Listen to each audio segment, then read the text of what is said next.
Assalamualaikum warahmatullahi wabarakatuh. Selamat pagi kawan-kawan. Baiklah, kita di sini akan mendiskusikan pendekatan normatif terhadap keempat konstitusi, yaitu Undang-Undang Dasar 1945 yang pertama, kedua Konstitusi RIS, ketiga Undang-Undang Dasar Sementara 1950, dan keempat adalah Undang-Undang Dasar 1945 pasca perubahan. Baiklah, di sini saya akan menjelaskan tentang Undang-Undang Dasar Negara Republik Indonesia 1945 yang pertama. Dasar keberlakuannya secara hukum berdasarkan hasil pertahanan negara bagian 7 pasal 30 ayat 1, tiap-tiap warga negara berhak dan wajib ikut serta dalam usaha pembelaan negara. Undang-Undang Dasar 1945 pertama terdiri dari pembukaan, preambul, batang tubuh 16 bab, 37 pasal, 49 ayat 4, pasal 4 aturan peralihan, dan 2 ayat aturan tambahan. Penjelasan umum dan pasal-pasal. Bersifat sementara, paham kedaulatan rakyat berdasarkan pada pasal 1 ayat 2 Undang-Undang Dasar 1945, kedaulatan di tangan rakyat berlandaskan Pancasila yang bertujuan untuk mewujudkan Indonesia yang merdeka. Susunan negara, DPA, pasal 16 ayat 1, DPR, pasal 18 ayat 1, susunan dan kekuasaan badan-badan kehakiman, pasal 24 ayat 2, alat perlengkapan negara, MPR, pasal 3, Presiden, pasal 5 ayat 2, dan Wakil Presiden, pasal 4 ayat 2, DPA, pasal 16 ayat 2, Kementerian Negara, pasal 17 ayat 3, DPR, pasal 21 ayat 1, BPK, pasal 23 ayat 5, MA, pasal 24 ayat 1. Next. Prinsip ketatanegaraan bertumpu pada kekuasaan tertinggi di tangan MPR yang sepenuhnya melaksanakan kedaulatan rakyat. Hal ini berakibat pada tidak terjadinya check and balances pada institusi-institusi ketatanegaraan. Dalam sistem Pemda diatur dalam pasal 18. Dalam hal bela negara terdapat pada pasal 27 ayat 3 Undang-Undang Dasar 1945, yaitu setiap warga negara berhak dan wajib ikut serta dalam upaya pembelaan negara. Pengaturan lainnya, kewarganegaraan, pertahanan negara, pendidikan, kesejahteraan sosial, bendera dan bahasa, dan perubahan Undang-Undang Dasar. Baiklah, selanjutnya akan dijelaskan oleh Joshua terhadap Konstitusi RIS. Konstitusi RIS merupakan konstitusi yang berlaku dalam waktu singkat di Indonesia.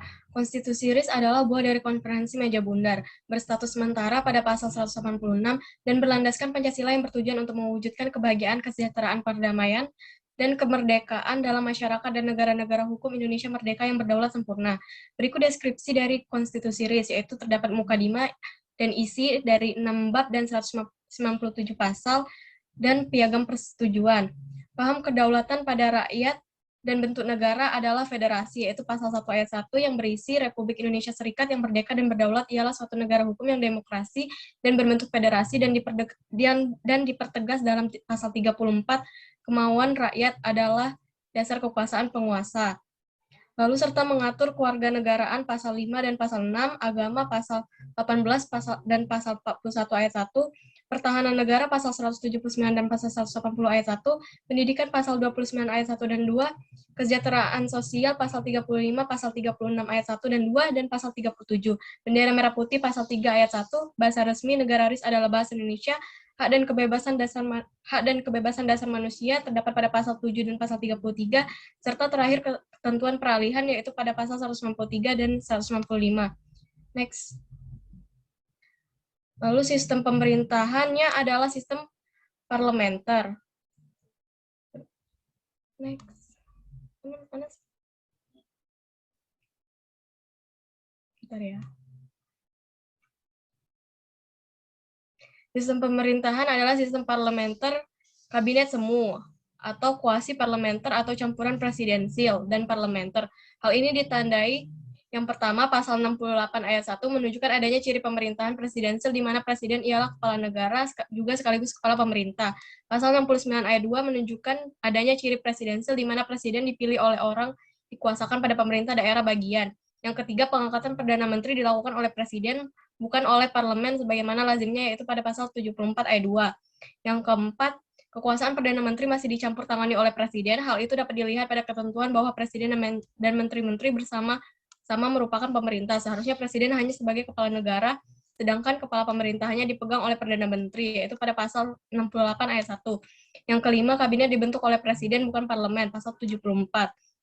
Yang keenam, pertanggungjawaban menteri baik secara perorangan maupun bersama-sama adalah kepada DPR. Namun harus melalui keputusan pemerintah, yaitu pasal 74 ayat 5. Yang ketujuh, parlemen tidak mempunyai hubungan erat dengan pemerintah sehingga DPR tidak punya pengaruh besar terhadap pemerintah. DPR juga tidak dapat menggunakan mosi tidak percaya kepada kabinet, pasal 118 dan 122. Yang kedelapan, Presiden RIS mempunyai kedudukan rangkap, yaitu sebagai kepala negara dan kepala pemerintahan pada pasal 68 dan 69. Selanjutnya akan dilanjutkan dengan Sonya Agustin. Baik, terima kasih Zahwa. Saya akan melanjutkan tentang UUDS 1950. Mukadimah terdiri dari 4 alinea, di dalamnya tercantum dasar negara Pancasila yang bertujuan untuk melaksanakan kehendak rakyat daerah bagian di seluruh Indonesia. Menghendaki kembali pada ketentuan Undang-Undang Dasar 1945 yang kemerdekaannya diproklamirkan oleh rakyat Indonesia pada 17 Agustus 1945, yang semula berbentuk negara Republik Kesatuan. Batang tubuh terdiri dari 6 bab dan 146 pasal, serta terdapat ketentuan-ketentuan penutup berstatus sementara dan kedaulatannya berada di tangan rakyat, dan dilakukan oleh pemerintah bersama-sama dengan DPR, dan juga terdapat alat perlengkapan negara, yaitu 1. Presiden dan Wakil Presiden, ada di pasal 84 dan pasal 87. Kedua, Menteri-Menteri, ada di pasal 52 ayat 2 dan pasal 83 ayat 2. Ketiga, DPR, ada di pasal 69 ayat 1 tentang mempunyai hak namanya, di pasal 71 hak menyelidiki, di pasal 90 ayat 2 memajukan usul UU pada pemerintah, di pasal 91 yaitu mengadakan perubahan dalam usul UU. Keempat, MA, melakukan pengawasan tertinggi pada pengadilan, ada di pasal 105 ayat 2. Kelima, Dewan Pengawasan Uang, pengawasan dan pemeriksaan keuangan negara, ada di pasal 112 ayat 1. Prinsip ketatanegaraan UUDS 1950, menurut pasal 45 ayat 1 dan 2 UUDS 1950, Presiden ialah kepala negara dan dalam melakukan kewajibannya, Presiden dibantu oleh Wakil Presiden. Lebih lanjut, ditentukan oleh pasal 83 ayat 1 dan 2 UUDS 1950 bahwa Presiden dan Wakil Presiden tidak dapat diganggu-gugat, dan pemerintahan adalah di tangan Dewan Menteri yang diketuai oleh seorang Perdana Menteri.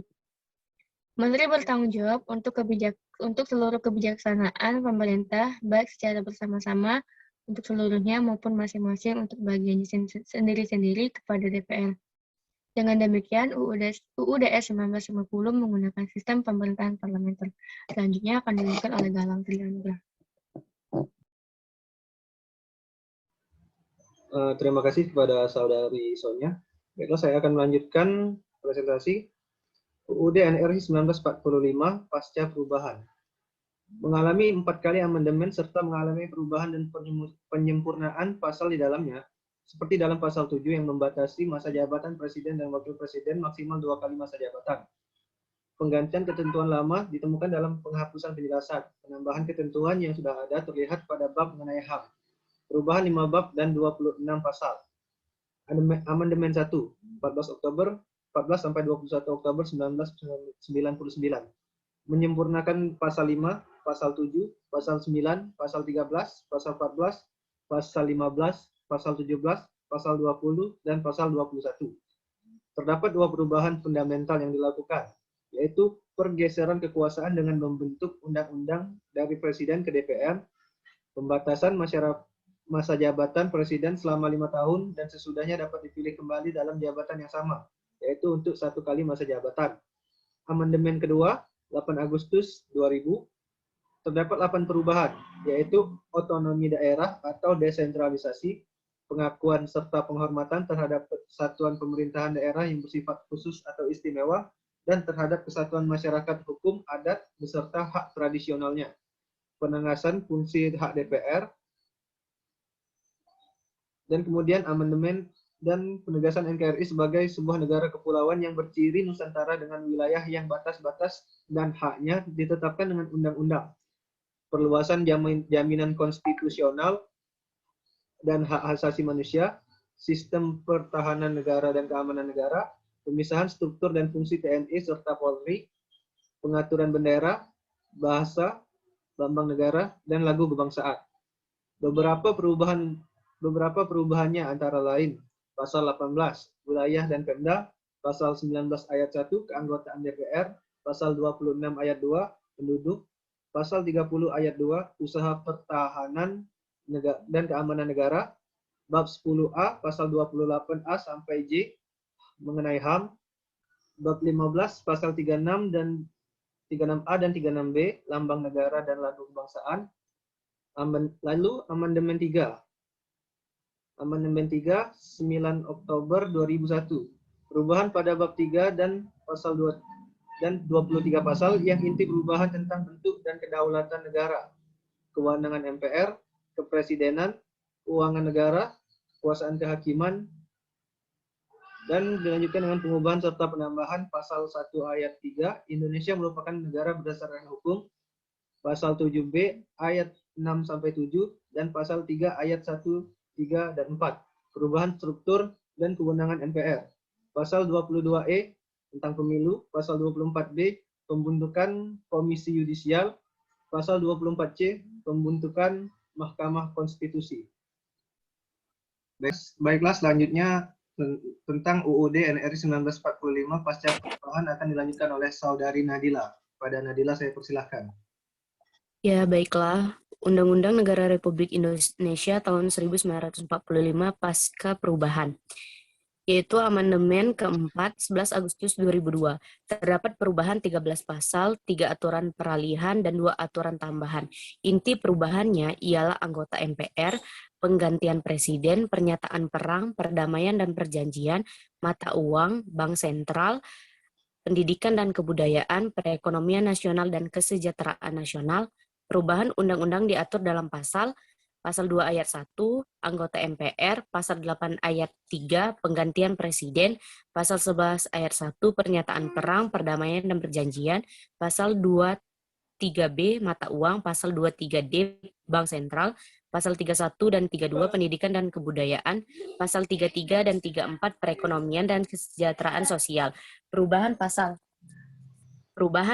yang melengkap terdapat pada pasal 2, pasal 6A, pasal 8, pasal 11, pasal 16, pasal 23B, pasal 23D, pasal 24, pasal 31, pasal 32, bab 14, pasal 33, pasal 34, dan pasal 37. Next.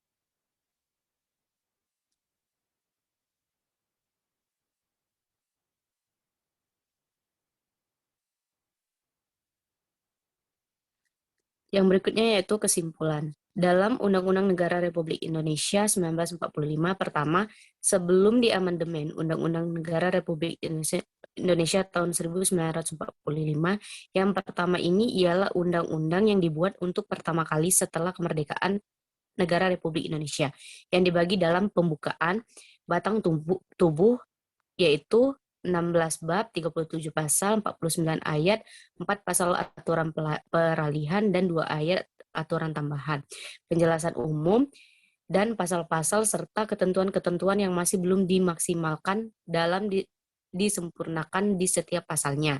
Yang kedua yaitu dalam Undang UUDS 1950 terbagi menjadi 6 bagian utama dengan keseluruhan jumlah pasal sebanyak 146 pasal. Ketentuan yang diatur dalam UUDS 1950 antara lain bentuk negara, sistem pemerintahan, lembaga negara, serta pasal-pasal yang mengatur mengenai HAM, daerah otonom, konstituante, serta hak dan kewajiban warga negara dan negara. Yang ketiga yaitu pada konstitusi RIS membuat 3 pokok penting dalam Undang-Undang Dasar, yaitu jaminan terhadap HAM, ditetapkan susunan ketatanegaraan yang bersifat mendasar, dan adanya pembagian serta pembatalan tugas-tugas ketatanegaraan yang bersifat mendasar dan bersifat sementara. Yang terakhir yaitu UUD Negara Republik Indonesia tahun 1945 pasca perubahan. 4 kali amandemen dimaknai sebagai perubahan undang-undang, yaitu berupa penambahan pasal atau beberapa ketentuan, merevisi dan mengurangi. 4 tahap perubahan Undang-Undang Dasar 1945 tersebut meliputi hampir keseluruhan materi Undang-Undang Dasar 1945. Naskah asli Undang-Undang 1945 berisi 71 butir ketentuan, sedangkan perubahan yang dilakukan menghasilkan 1999 butir ketentuan. Baiklah, sekian diskusi kita tentang pendekatan normatif terhadap 4 konstitusi ketatanegaraan Indonesia. Saya akhiri. Wassalamualaikum warahmatullahi wabarakatuh. Waalaikumsalam warahmatullahi wabarakatuh.